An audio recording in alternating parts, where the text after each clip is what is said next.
கல்வி உளவியல், அதாவது ஆங்கிலத்துல எஜுகேஷனல் சைக்காலஜி என்று அழைக்கப்படுகிறது. இது பிஜிடிஆர்பி இந்த மாதிரியான போட்டித் தேர்வுகள்ல கேட்கப்படக்கூடிய ஒரு பகுதியா இருக்கு. இப்ப சைக்காலஜி அப்படிங்கிற வார்த்தை உண்மையில ஒரு கிரேக்க வார்த்தை, ஒரு கிரீக் வேர்டு.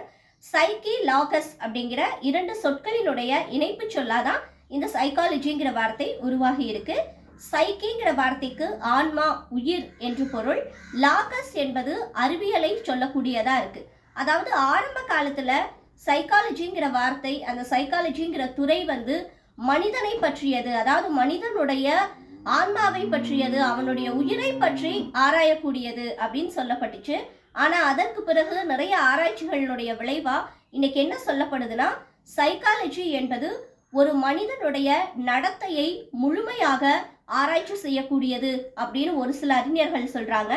நடத்தை கோட்பாட்டாளர்கள் என்ன சொல்றாங்கன்னா, ஒரு மனிதனுடைய புறச்செயல்களை எல்லாம் ஆராயக்கூடியதுதான் இந்த சைக்காலஜி அப்படின்னு சொல்றாங்க.